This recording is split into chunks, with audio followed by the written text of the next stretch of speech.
the IELTS test, you hear some recordings and you have to answer questions on them. You have time to read the instructions and questions and check your work. All recordings are played only once. Now turn to Section 1. Section 1. You will hear a conversation between a man and a receptionist on the subject of joining a surgery. First, you have some time to look at questions 1 to 5.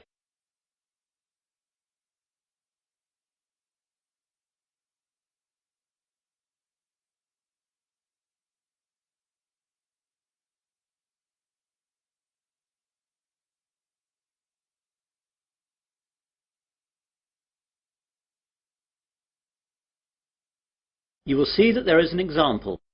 This time only, the conversation relating to this will be played first. Hello, I've just moved to Melbourne for a new job and I've been advised to register with a new doctor for my family and myself.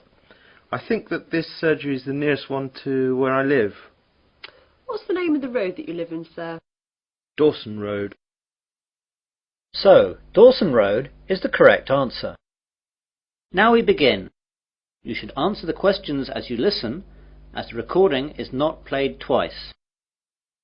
Listen carefully to the conversation and answer questions 1 to 5. Hello, I've just moved to Melbourne for a new job and I've been advised to register with a new doctor for my family and myself. I think that this surgery is the nearest one to where I live. What's the name of the road that you live in, sir? Dawson Road. Yes, that's in our area. Would you like to register with us now? Yes, please. Right, I'll just have to take some details. First of all, could you give me your name? It's Mike Jacobs. Jacobs. And your family? My wife's name is Janet and I have one little boy whose name is Rod. Ron? No, Rod. R-O-D. Good, that's fine. And what is your address here in Melbourne? 52 Dawson Road, Highfield, Melbourne. Highfield. Highfield. Good. And I'll need to know your health card number. It's NH871812C. What about my family? Oh, only yours for now. Do you know the name of your old doctor? It was Dr. Graham Mackenzie in Perth. Now, we've got 4 doctors here. There's Dr. Susan Larkins, Dr. Kevin White, Dr. James Nicholson and Dr. Linda Williams. Which one would you like to register with? Oh, I didn't think of that. Well, I think I would like a man as my doctor. I'll go for the last one. Was that one a man? No, that was Dr. Linda. How about Dr. Kevin? Yes, that will be fine. Right, Dr. White it is. Will that be the same for your family? Oh yes, my wife might not want a man as her doctor. Well, we'll leave it as it is for now, and my wife can change if she wants to. Before the conversation continues, you have some time to look at questions 6 to 10.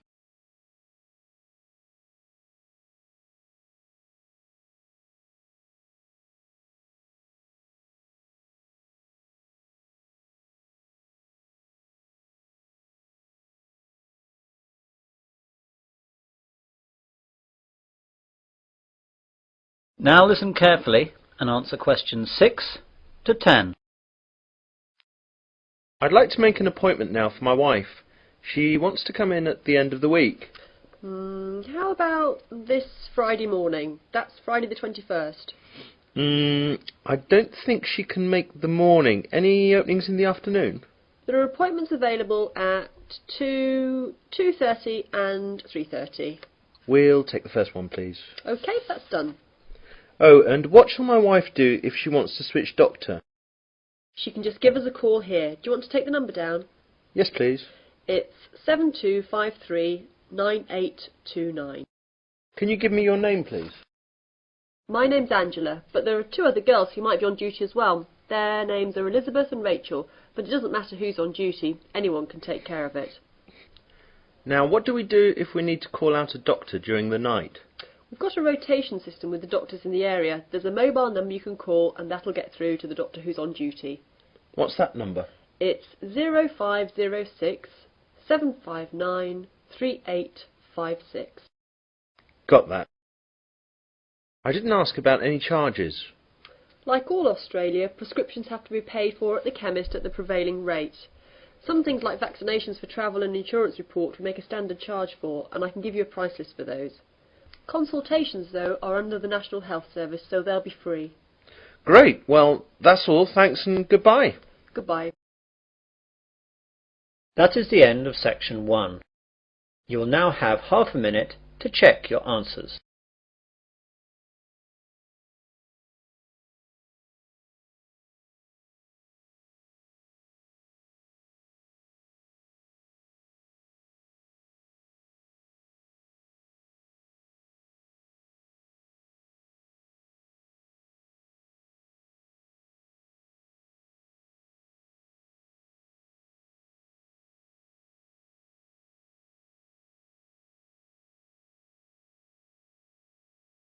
Now turn to section 2.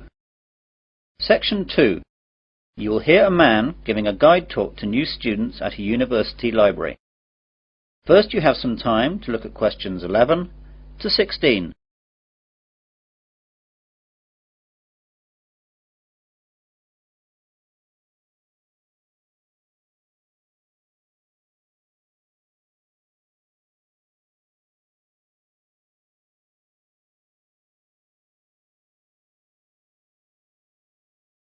Now listen carefully to the guide talk and answer questions 11 to 16. Good morning, everyone. I'd like to welcome you all to Wesley University Library. This is a 20-minute tour around the library to show you all the facilities and all you'll need to know to start off your life here as a student at the university. What I'll start by doing is telling you about what you need to do to join the library. Then I'll briefly tell you about our facilities, and then I'll guide you quickly round and show you everything. So, to join the library, you need to go to the reception between the hours of 9 AM and 5 PM. After that, the reception closes, though all the other facilities will stay open until 10 PM. At the reception, they'll give you an application form. After you fill that in, you'll have to give us the fee of £5, which you have to give us every year that you're a member of the library. We will also need to see your university card to confirm that you're a student of the university. And finally, we'll need 2 passport photos, one for our records and the other for your library card. You will need to do all this as soon as possible so you'll be able to use the facilities at once. I'm sure your workload will begin to build up soon. Now, let me tell you a bit about the facilities. The library opens daily from 8 AM to 10 PM, though, as I told you earlier, the reception operates only between the hours of 9 AM and 5 PM. Although this is extended to 6:30 PM on Fridays to give students more time to organise their book requirements for the weekend. The reception is closed on Sundays. Undergraduate students are permitted to take out 4 books at any one time, and each book may be borrowed for a period of 2 weeks. Postgraduates may borrow 6 books at a time. Borrowing time can be extended by a period of 1 week per book if the student comes into the library in person with the book in question, so it can be re-stamped. We do not renew book borrowing over the phone. If you are late in returning any book, then you will be charged a fine of £2 for every week that you are late. You won't be able to take out any other books until this fine is paid. This is not a method of earning money for the library, but merely what we have to do to ensure that all students have access to all the books that they will need. You now have some time to look at questions 17 to 20.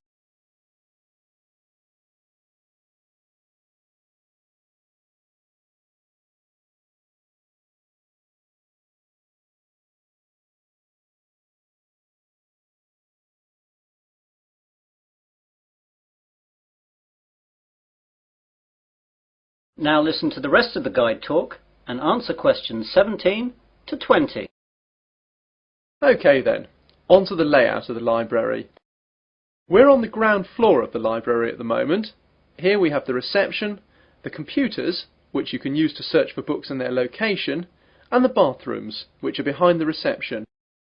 The rest of the ground floor is taken up by the non-lending section of the library.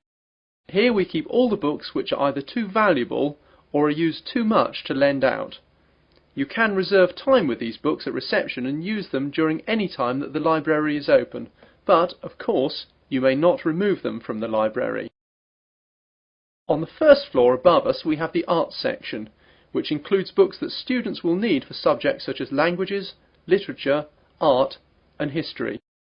On the second floor is the science section. We'll see these in a minute.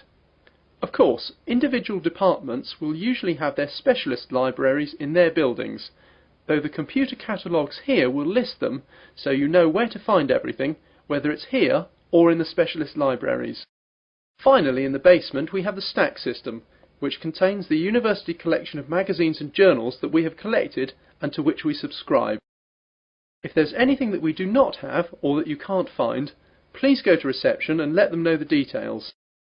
The university operates a swap system with other universities, and we can arrange for volumes that we do not possess to be sent here on a limited loan. Well, those are the basic details about the university library. That is the end of section 2. You will now have half a minute to check your answers.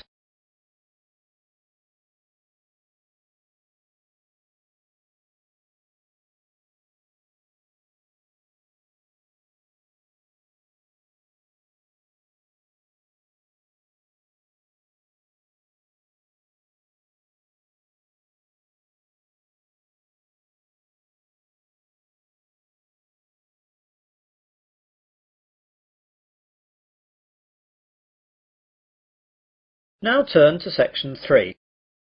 Section 3. You will hear a tutor and 3 students discussing their work. First, you have some time to look at questions 21 to 27.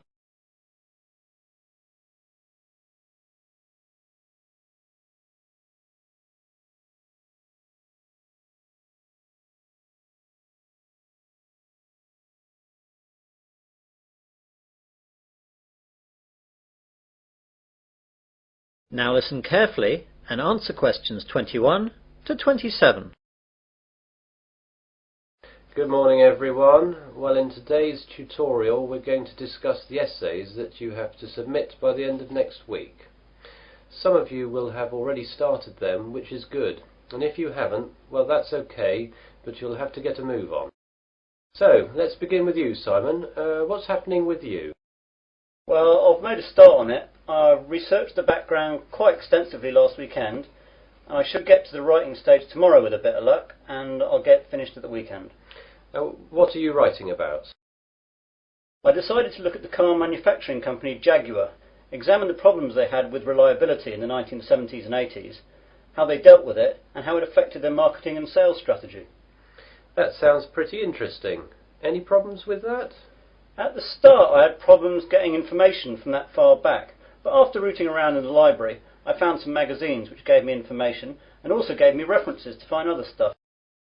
It seems now the only problem is keeping to the 4,000 word limit. It just seems that I have so much to write about. It seems I'll need 5,000 or even 6,000 words to be able to cope. Yes, your essay title seems to me to be very wide-ranging. Would you think about cutting out part of it? How about looking at their sales and marketing strategy, but only mentioning the problems in the 70s and 80s and not going too far into it? That's a good idea. That will make it much easier to handle.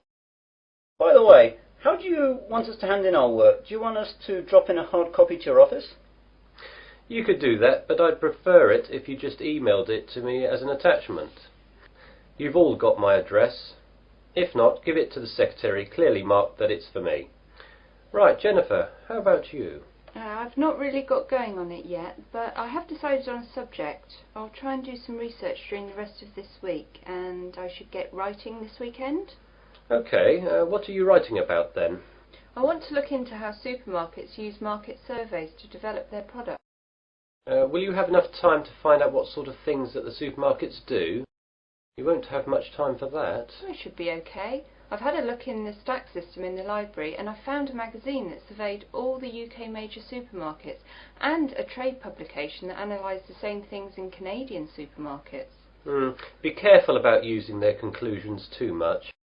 The university takes a tough stance on plagiarism. Make sure you properly list where you get your information from in a bibliography and try and do your own analysis. Get going too, as that analysis will take a bit of time. Okay, thanks. You now have some time to look at questions 28 to 30.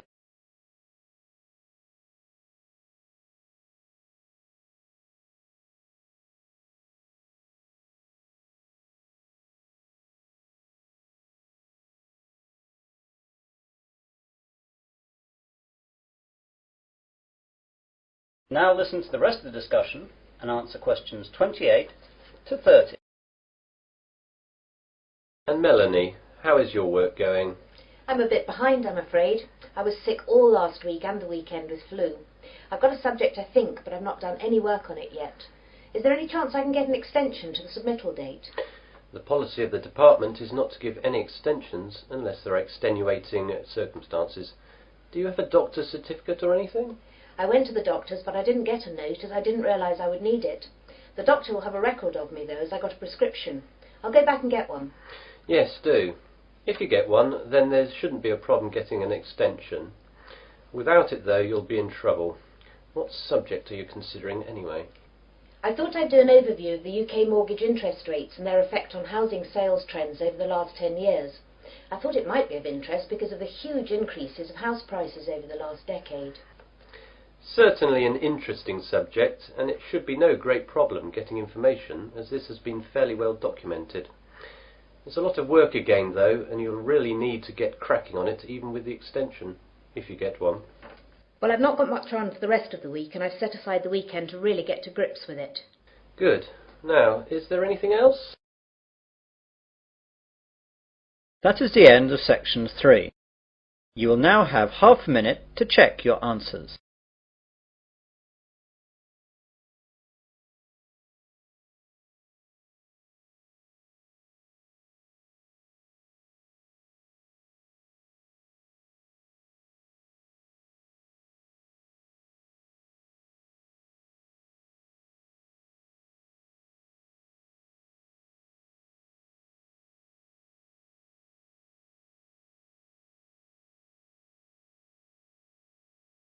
Now turn to section 4. Section 4. You will hear part of an Earth Sciences lecture. First you have some time to look at questions 31 to 40.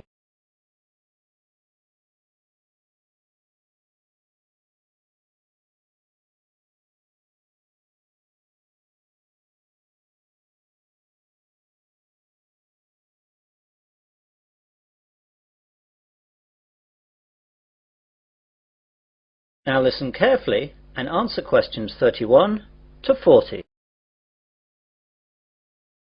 Good afternoon and welcome to this Earth Sciences lecture. Today we're going to look at tidal waves, or more correctly, tsunami. Deep below the ocean's surface, tectonic plates collide, and every once in a while these forces produce an earthquake. The energy of such submarine earthquakes can produce tidal waves which radiate out in all directions from the epicenter of the quake, moving at speeds of up to 500 miles per hour. When these waves reach shore, they can cause enormous destruction and loss of life. Tidal waves are actually misnamed. They are not caused by tides. A more accurate word for them is the Japanese name tsunami, which means harbour wave. They are also sometimes called seismic sea waves, since they can be caused by seismic disturbances such as submarine quakes.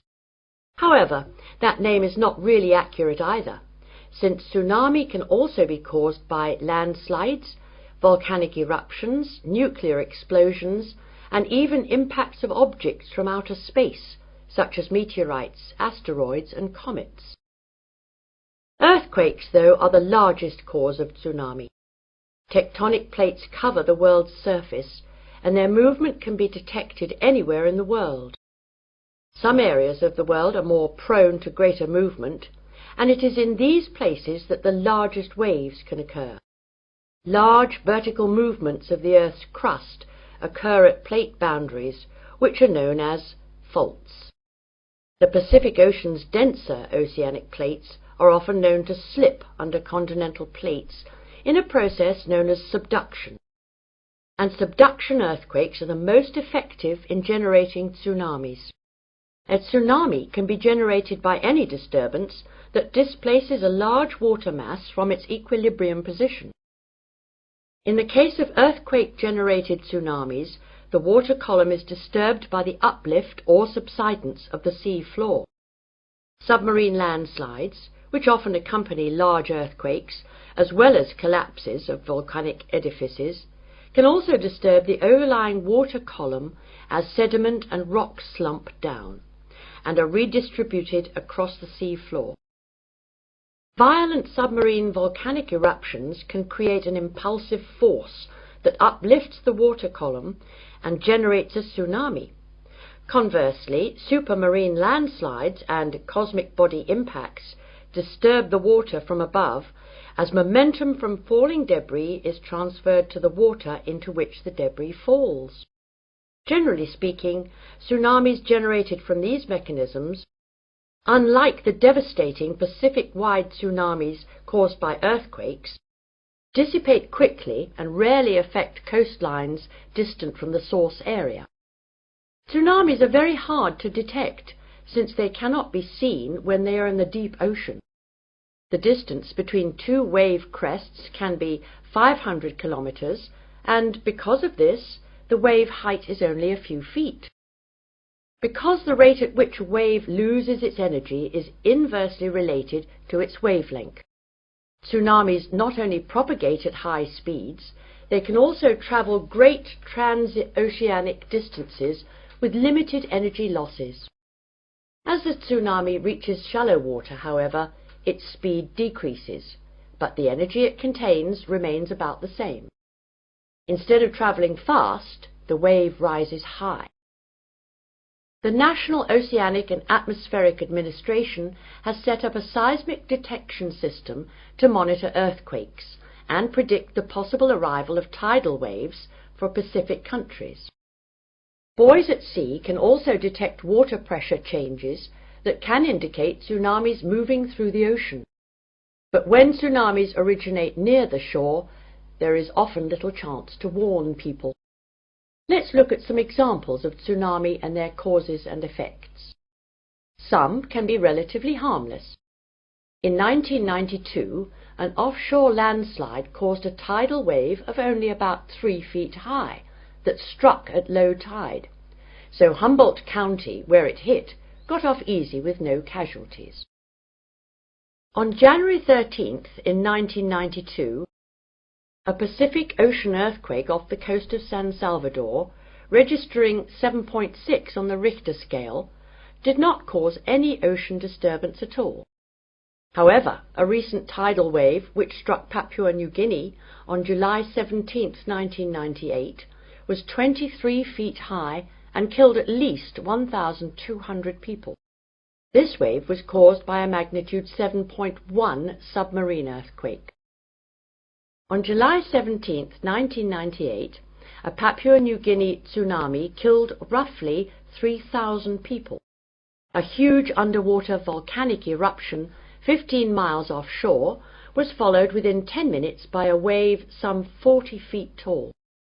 The villages of Arop and Warapu were destroyed. One of the worst tsunami disasters engulfed whole villages along Sanriku, Japan, in 1896. An underwater earthquake induced a wave of 35 feet, drowning some 26,000 people. Finally, about 8,000 years ago, a massive undersea landslide off the coast of Norway sent a 30-foot wall of water barreling into the uninhabited north coast of Europe. If this were to recur today, as scientists say it could, almost anywhere in the world, it would cost billions, if not tens of billions of dollars, to repair the damage to coastal cities and kill tens of thousands of people. That is the end of section 4. You will now have half a minute to check your answers.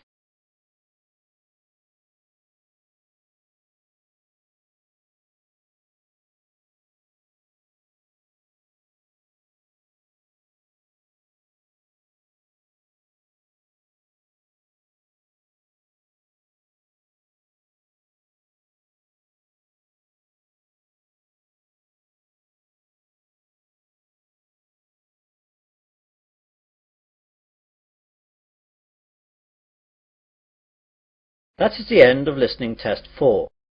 In the IELTS test, you would now have 10 minutes to transfer your answers to the listening answer sheet.